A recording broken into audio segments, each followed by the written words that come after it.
The former United States Vice President and subsequent President, Richard Nixon, made this remark when welcoming Afghan Prime Minister Mohammed Daoud on the occasion of his first official visit to Washington on 24th of June 1958.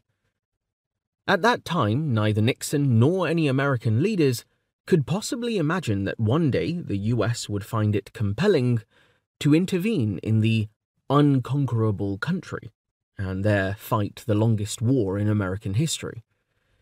Yet that day came shortly after al-Qaeda's attack on the US on 11th of September 2001, hereafter referred to as 9/11, killing 2,977 people, plus 19 hijackers who, in a murder-suicide mission, slammed planes into New York's World Trade Center, the Pentagon in Washington, D.C., and a field in Pennsylvania.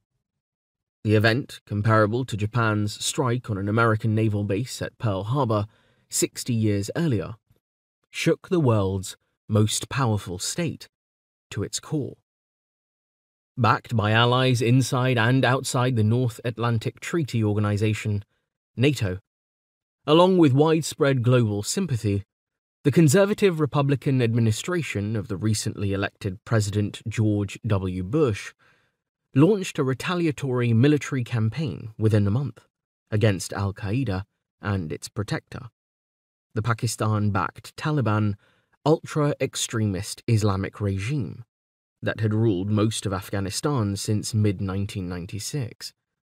This marked the start of the Afghan War that the US, in President Bush's words, did not ask for and did not want, but which was imposed on it. However, this was also the war that in 2021, the US, and for that matter, NATO, lost after 2 decades of involvement, resulting in the return to power of al-Qaeda-linked Taliban. It cast a long shadow over America's world power status and its fight against terrorism, changed the regional strategic texture in favor of the US's adversaries, and created titanic consequences for the people of Afghanistan.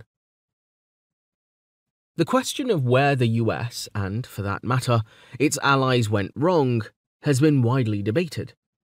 Different perspectives from varying ideological, geopolitical, and strategic vantage points have emerged in response. The central concern for this study is specifically to explore and expose those aspects of the US-led Afghanistan campaign that have not been addressed and analysed with the degree of insightfulness that they deserve.